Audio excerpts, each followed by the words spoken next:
Niining panahon nga ang putling ebanghelyo gihagis sa mga hiwi nga pagtulunan. Kinahanglan mo barug ang mga tinunan ni Kristo sa pagpakigbisog sa paglaban sa pagtuo, nga magkausa ug alang sa tanang panahong gihatag sa Dios ngadto sa iyang katawan. Maoy hinungdan nga namugna kining tulumanon ang putling ebanghelyo. 30 minutos nga pagsabwag sa tinuod nga ebanghelyo. Kauban ni Pastor Jeremias Hangad, ang putling ebanghelyo. Tulumanon nga gihatod kaninyo sa Herald of Grace Radio Ministries Philippines. Ang putling ebanghelyo. Ang putling ebanghelyo.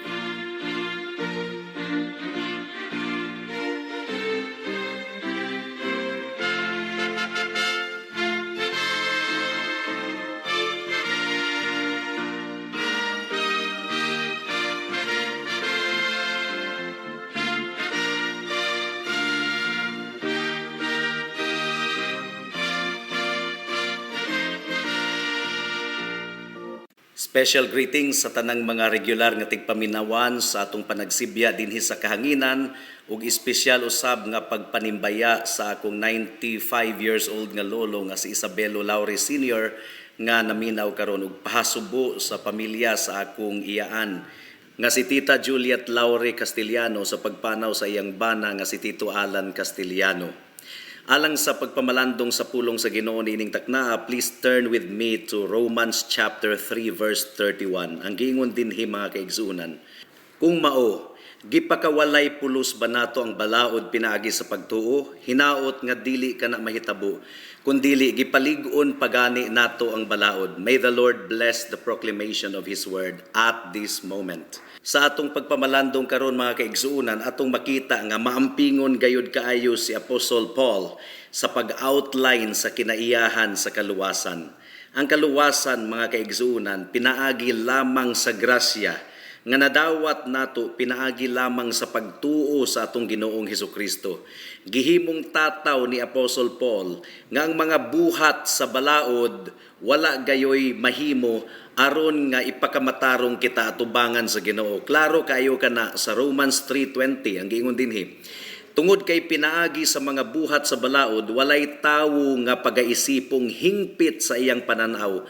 Tungod kay pinaagi sa balaod ang pagkasayod sa kasalanan. So sama sa kanunay gibuhat ni Pablo mga kaigsunan, iya nang gi-anticipate nga aduna gayoy mga pangutana ang mga mubasa sa iyang sulat. Mao nga sa wala pagani nila gipangutana ang ilang mga objections, iya nang gitubag. Ug tungod kay sukad pa sa chapter 2 sa sulat ni Pablo, iya nang gi-address ang mga Hudiyo. Nasayod gayud siya sa ilang mga pangutana ug ilang mga pagsupak sa iyang pagtulunan. Gumikan kay ang mga Hudiyo nang hinambog gayud kaayo sa ilang pagka-Hudiyo nga kaliwat kuno sila ni Abraham. Ug ila usab nga gipanghinambog ang ilang pagsunod sa balaod. Apan si Pablo nagtudlo nga ang kaluwasan dili pinaagi sa balaod. Ang kaluwasan atong maangkon gawas sa balaod. So mao kini ang akusasyon sa mga Hudiyo. Kung ikaw, Pablo, nagaingon nga ang tawo pagaisipong hingpit atubangan sa Ginoo, bulag sa balaod, so ang buti pasabot ni ana Apostol Pablo, imong gipakawalay pulos ang balaod. Imong ginalify ang balaod.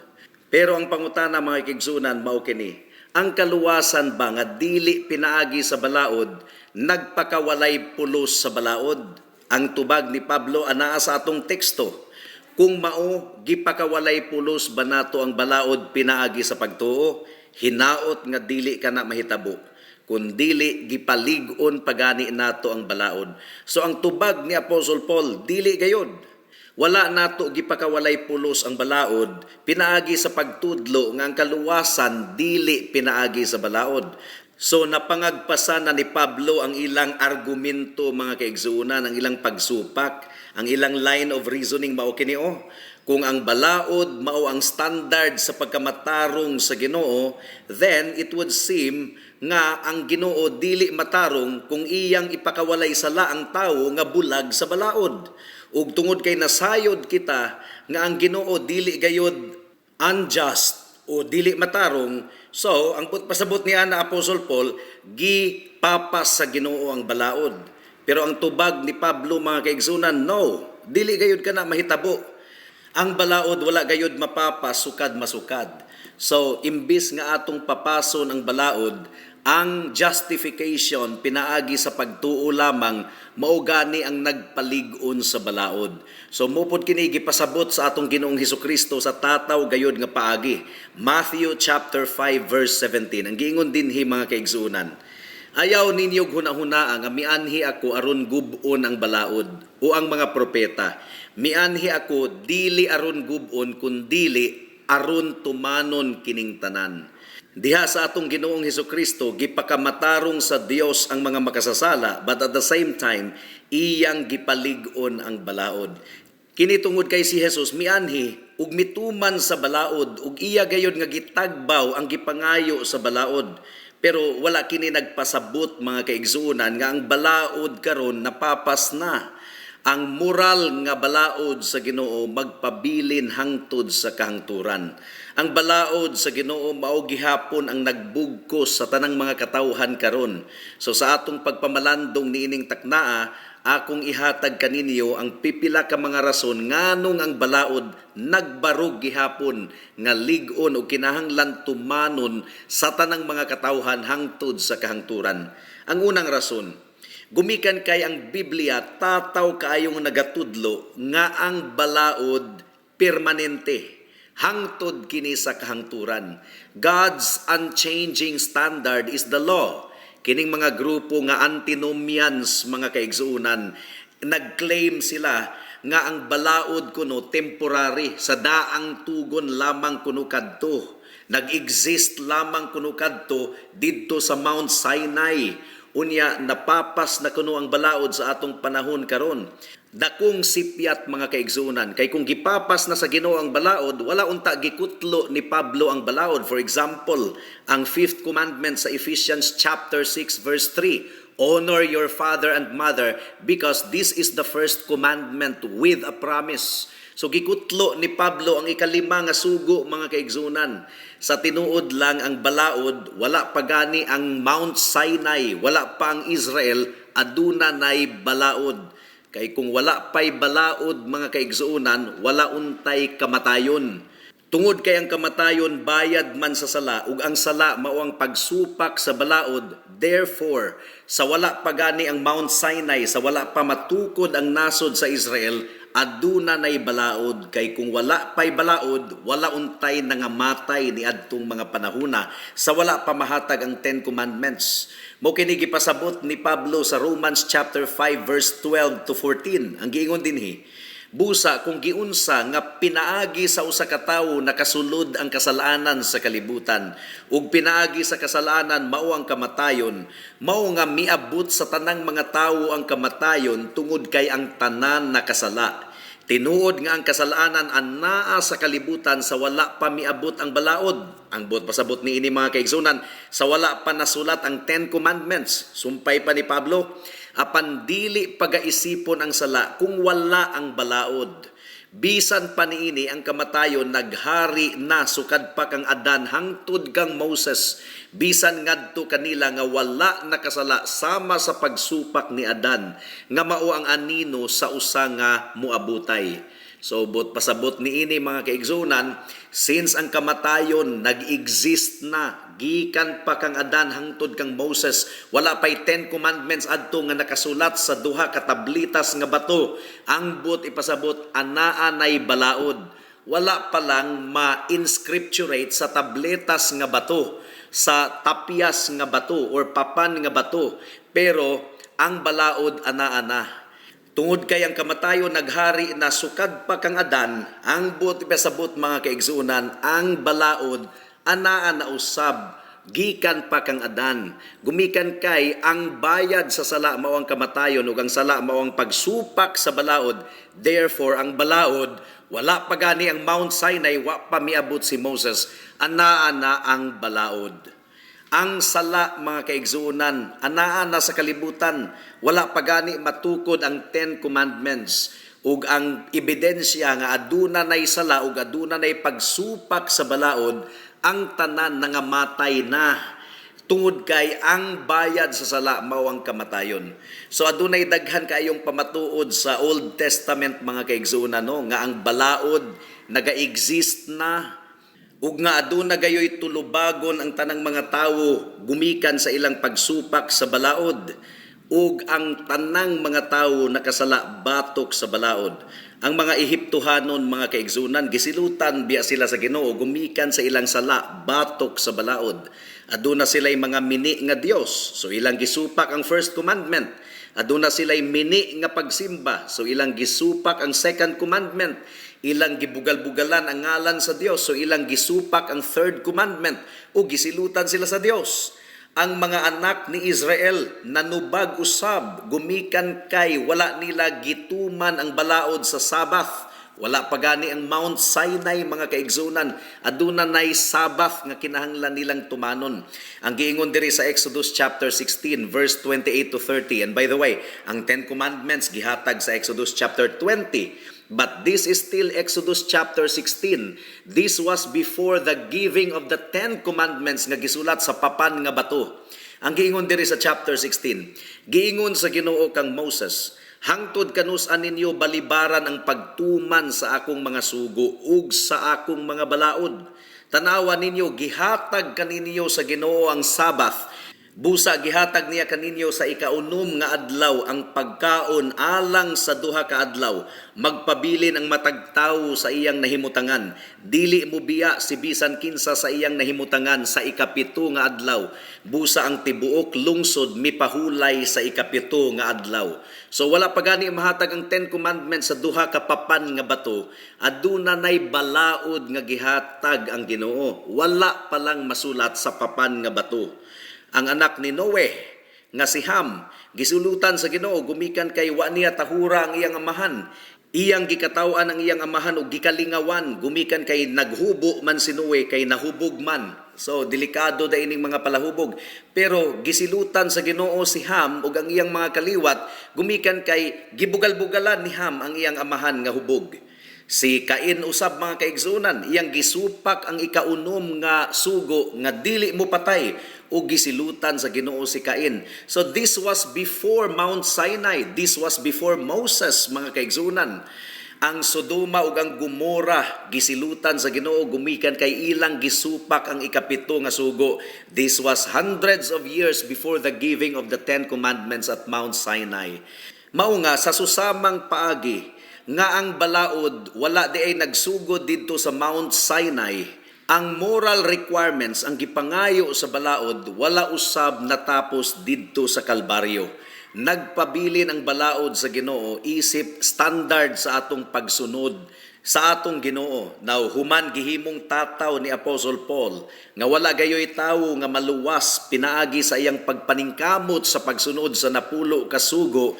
Gihimo usab nga tataw ni Apostle Paul nga kini nga pagtulunan wala kini nagpapa sa balaod kundili nagpalig-on pagani hinuon sa balaod. Romans chapter 3 verse 31 ang giingon dinhi, kung mao gipakawalay pulos ba nato ang balaod pinaagi sa pagtuo? Hinaot nga dili kana mahitabo kundili gipalig-on pagani nato ang balaod. So atong gi-establish, atong gi-uphold ang balaod. Alang sa tinuod nga magtotoo mga kaigsunan, ang balaod nahasulat na sa atong mga kasing-kasing ug nahigugma na kita sa balaod ug wala na nato tan-awa ang balaod isip kabugaton kundili gugma nato sa Ginoo maoy nag-aghat kanato nga tumanon ang balaod sa Ginoo. Unsa man ang saad sa Ginoo sa bag-ong kasabutan, Hebrews chapter 8 verse 10. Ang giingon dinhi, kini ang kasabutan nga akong buhaton sa panimalay ni Israel pagkahuman ni adtong mga adlaw. Nag-ingon ang Ginoo, ibutang ko ang akong mga kasuguan sa ilang hunahuna ug isulat ko kining tanan sa ilang mga kasing-kasing ug ako mahimong ilang Dios ug sila mahimong akong katawhan. So you see, sa bag-ong tugon ang balaod sa Ginoo iyang gisulat sa kasing-kasing ug hunahuna sa mga tinuod nga magtotoo. Busa ayaw mugtuoan ng mga pastor nga nagwali nga wala nay 10 commandments sa atong panahon karon. Dili kana tinuod. Hebrews chapter 10 verse 16 ang giingon dinhi, Kini ang kasabutan nga akong buhaton ngadto kanila pagkahuman ni adtong mga adlaw. Nag-ingon ang Ginoo, ibutang ko ang akong mga balaod sa ilang kasing-kasing ug isulat ko kining tanan sa ilang mga hunahuna. So imbis di ay nga napapas ang 10 Commandments sa bag-ong kasabutan, gisulat pagani hinuon sa Ginoo sa atong mga kasing-kasing ug sa atong mga hunahuna. So gitataw gayud kaayo ni Apostle Paul nga ang tinuod nga mga magtotoo nagmaya ug nalipay sa pagtuman sa balaod sa Dios. Romans chapter 7 verse 22. Daghan ra ba kay mga tawo nga allergic kayo sa balaod sa Ginoo? No. Ang giingon ni Pablo sa Romans 7:22, tungod kay nalipay ako sa balaod sa Dios sa kinauyukan sa akong pagkatawo. You see, gikalipay ni Apostle Paul ang pagtuman sa balaod sa Ginoo. Psalm chapter 119 verse 97, ang giingon dinhi, o gihigugma ko kaayo ang imong balaod, kini ang gipamalandungan ko sa tibuok adlaw. Psalm chapter 119 verse 127, busa gihigugma ko ang imong mga sugo, labaw pa kay sa bulawan, labaw pa kay sa putli nga bulawan. Nya gihimo pod nga tataw ni Apostle John nga ang balaod dili kuno kini kabug-aton sa tinuod nga mga Kristohanon. 1 John chapter 5 verse 3, ang giingon dinhi, tungod kay kini ang gugma sa Dios nga atong tumanon ang iyang mga sugo ug ang iyang mga sugo dili kabug-aton. O gihimo usab ni Apostle John nga tataw nga ang tinuod nga mga Kristohanon musunod gayud sa balaod. 1 John chapter 2 verse 3 to 5, ang giingon dinhi, ug pinaagi niini masayran nato nga nailhan nato siya kung gituman nato ang iyang mga sugo. Ang muingon nga nakaila ako kaniya apan wala nagatuman sa iyang mga sugo, bagakon, ug ang kamatuoran wala diha kaniya.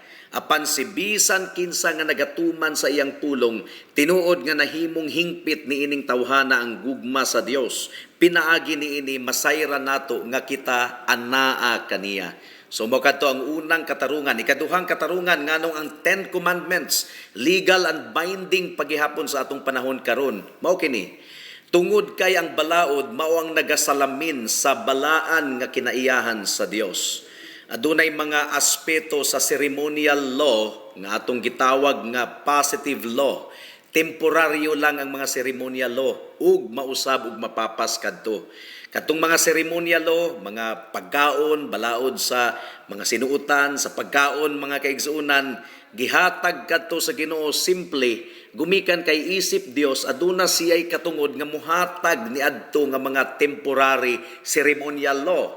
Gidisenyo kadto sa Ginoo aron ang mga katawhan sa Israel dili masusama sa uban nga mga kanasuran. Gidisenyo usab ang ceremonial law katong mga dietary law isip pagpakita nga nagpasakop sila sa awtoridad sa Dios nga mo establish sa iyang balaod ug mo bugkos sa konsensya sa tawo aron magpasakop kaniya diha sa pagsunod. Pero kini nga mga balaod, mga kaigsunan, katong mga temporary judicial ceremonial law, mga diet, mga pagkaon, kadtong mga butanga, wala na kadto karon. Napapas na kadto gumikan kay gihimo usab nga tataw sa bag-ong tugon nga kadtong mga ceremonial and civil law nawala na. And most of the judicial and ceremonial laws, mga dietary laws, alang man pud kadto sa ilang kaayuhan. Ang moral law, mga kaigsunan, ang 10 Commandments, pinasahi. Gumikan kay nag-reflect gayud kadto sa pagkabalaan sa Dios, sa balaan nga kinaiyahan sa Dios. Ug ang nature sa Ginoo, mga kaigsunan, nagadetermine gayud sa moral law. Gumikan kay ang Dios nagapanglihok, consistent sa iyang balaan nga kinaiyahan. Ug gumikan kay ang kinaiyahan sa Ginoo dili gayud mausab, ang balaod, ang 10 Commandments, dili gayud mausab. Gibuhat kita sa Ginoo ingon nga balaan. Gibuhat kita sa Ginoo aron muhimong salamin sa iyang kahimayaan. Ang mga tawo sa Dios iyang gisugo nga musunod sa iyang balaod diha sa pagkamatarong. Leviticus chapter 11 verse 44. Ang giingon dinhi, tungod kay ako ang Ginoo ninyong Dios, busa balaanan ninyo ang inyong mga kaugalingon ug kamo mahimong balaan, tungod kay ako balaan. Ayaw ninyog dungisi ang inyong mga kaugalingon pinaagi sa bisag unsang mukayab ibabaw sa yuta. Leviticus chapter 20 verse 7.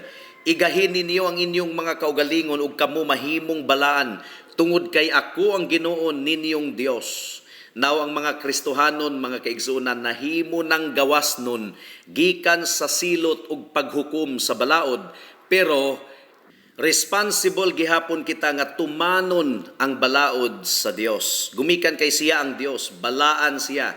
Ug ang 10 Commandments naga-reflect sa pagkabalaan sa Dios. So kinahanglan ang atong kinabuhi, ang atong hunahuna, ang atong pagbati, ang atong konsensya, ug ang atong kabubuton mupasakop gayod sa balaod sa Ginoo, isip atong katungdanan sa iyang atubangan ug atubangan usab sa mga katawhan. So mao kadtong ikaduhang rason. Ang ikatulong rason, mga kaigsunan, gumikan kay ang balaod mao ang instrumento sa Ginoo aron kita mahimong balaan ug mahimong malipayon. Unsa ang kondisyon ni adtong gibuhat sa Ginoo si Adan ug si Eva? Ang kondisyon nila, mga kaigsunan, balaan ug malipayon. Ug ang sugo sa Ginoo nga ang iyang katawhan magkinabuhi nga balaan. Ang giingon sa 1 Peter chapter 1 verse 15 and 16. Hinuon sanglit balaan ang nagtawag kaninyo. Pagpabalaan kamo sa tanang paagi sa pagkinabuhi tungod kay nahasulat, mahimo kamong balaan tungod kay ako balaan. Ang tinuod nga kalipay, mga kaigsunan, mahitabo lamang kana kung ang atong kinabuhi balaan ang pagsunod sa mga sugo sa Dios. Joshua chapter 1 verse 7 hangtod sa verse 8 ang giingon dinhi, pagpalig-on lang ug pagpakaisog og duro, buhata ang sumala sa tanang kasuguan nga gisugo kanimo ni Moises nga akong sulugoon. Ayaw og liko sa tuo o sa wala, aron ikaw mahimong malampuson bisag asa ka pamuadto. Kining maong libro sa kasuguan ayaw og wad-a sa imong baba, kundili pamalandungi kini sa adlaw ug sa gabii, aron inyong masunod ang sumala sa tanan nga nahasulat niini. Tungod kay kung mao paginhawaon nimo ang imong mga lakang, ug makaangkon ka og kalampusan. So ang tinuod nga kalipay mahitabo lamang kanato kung kita nagatuman sa saad sa Ginoo. Ang kalibutan nangita og kalipay sa sipyat nga lugar ug dili gayud nila makaplagan ang tinuod nga kalipay. Mga kahigalaan, ang tinuod nga kalipay ug kalampusan anaa sa pagsunod sa kabubuton sa atong Ginoo. Ang napulo kasugo mao ang pattern sa pagkabalaan sa atong Ginoo. Unsaon man nato paglipay ang Ginoo? Pinaagi sa pagtuman sa iyang kabubuton. Unsaon man nato sa paghimaya ang Ginoo? Pinaagi sa paghigugma kaniya, ug ang paghigugma sa Dios mao ang pagsunod sa iyang mga sugo.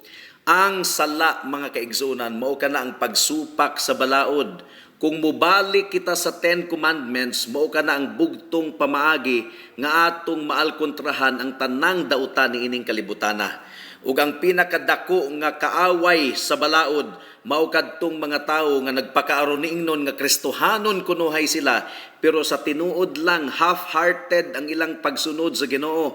Unya ila pang gilabanan ang ilang sala, ila pang gilabanan ang ilang pagsupak sa balaod sa Ginoo, ug ilang gipulihan og standard sa pagkinabuhi nga luag kayo sa nga tanan. Ilang kaugalingong hinimo nga standard. Ang tinuod nga magtotoo nagmaya og nalipay sa balaod sa Dios. Ilang nakaplagan ang tinuod nga kalipay, tinuod nga katagbawan og kalinaw diha sa pagsunod sa balaod sa Dios. Now, ikaupat nga rason nganong ang balaod legal and binding pa sa tanang mga katawhan sa atong panahon karon. Tungod kay ang balaod mao kini ang gitakda sa Ginoo nga pamaagi o instrumento nga atong madala ang mga katawhan ngadto kang Kristo. Wala gayud gihatag sa Ginoo ang balaod, mga kaigsunan, aron ato kining tumanon aron kita madawat ug maluwas sa Ginoo. No, ang balaod naghimo kanatong aware, naghimo kanatong nasayod nga kita makasasala, nga makasasala gayud kita. Romans chapter 7 verse 7. Unsa man lagi ang atong masulti, kasalanan ba ang balaod? Dili gayud unta mahitabo. Apan bisan pa, wala unta nako mailhi ang kasalanan kung dili pinaagi sa balaod. Tungod kay wala unta na ako mailhi ang pagpangaghop kung wala giingon sa kasuguan, ayaw pangaghop.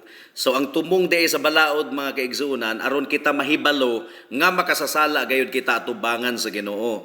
Mao kini gipasabot ni Pablo sa Romans 3:20. Tungod kay pinaagi sa mga buhat sa balaod, walay tawo nga pagaisipon nga hingpit sa iyang pananaw. Tungod kay pinaagi sa kasuguan, mao ang pagkaila sa kasalanan. So masayra nimo nga ikaw makasasala gayod kung ihatag kanimo ang balaod, ibukhad sa imong atubangan ang balaod. Ang balaod mao kini ang naghatag kanato og mapainubsanon nga attitude, nga makita nato ang atong tinuod nga problema. Gumikan kay makasasala kita ug ang kasalanan dili nato masayran kung wala ang balaod sa Ginoo nga mooy musukmat kanato nga guilty kita atubangan sa Dios. Ang balaod mao ang nagkumbinsi kanato nga wala kitay katakos nga muluwas sa atong kaugalingon. Ug isip atong magtutudlo, ang balaod mao ang nagtudlo kanato, nagdala kanato, nagpunting kanato padulong kang Kristo. Galatians chapter 3 verse 24 ang giingon dinhi. Busa ang balaod nahimong atong tigbantay hangtod nga miabot si Kristo aron kita pagaisipon nga hingpit pinaagi sa pagtuo. So ang giingon sa balaod kanato, makasasala ka, imo kong gisupak. Dili ka maluwas pinaagi sa pagsunod kanako, pero hinukman ka gumikan kay imo akong gisupak. Ang tinuod nga manluluwas si Kristo miabot na. Dali, dagan padulong kang Kristo. Mao ka na ang gibuhat sa balaod mga kaigsuunan.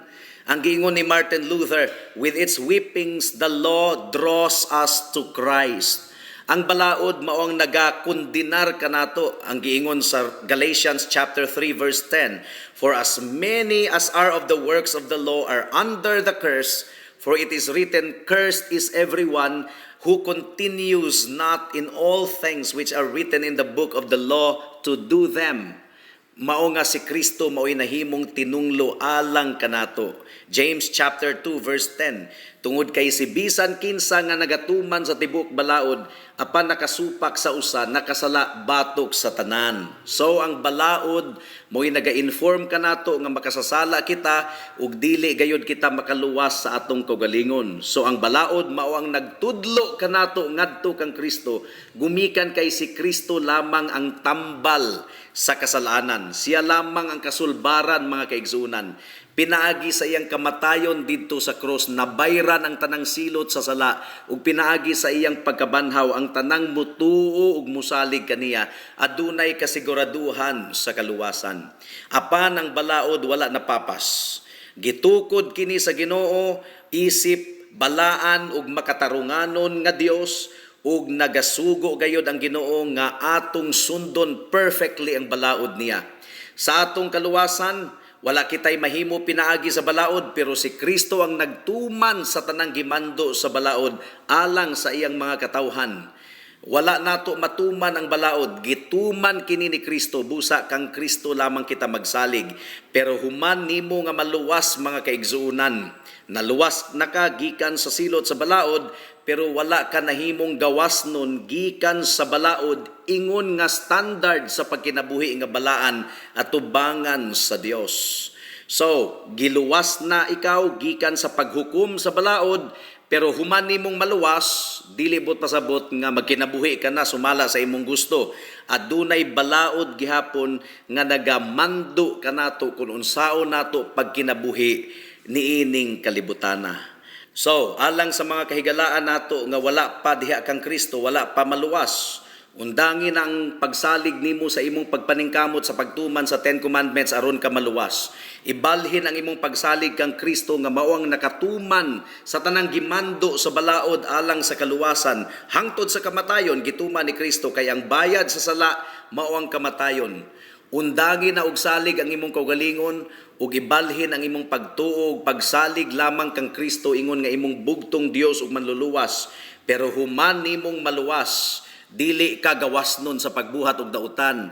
Magkinabuhi gihapon ikaw, ingon nga balaan pinaagi sa pagtuman sa balaod, gumikan kay ang tinuod nga luwas gisulatan sa balaod sa Ginoo sa ilang kasing-kasing ug hunahuna. Therefore, kung adunay tawo nga moangkon nga luwas kuno siya, apan misupak gihapon sa balaod, ang iyang kaluwasan peke, walay ebidensya, walay pagpamatuod. Pag hinulsol sa imong sala, higala ug salig kang Kristo lamang ug ikaw maluwas. Amen. Alang sa dugang nga mga pangutana, mahimong mo text kang Pastor Jeremias hangad sa 0935 744 3030.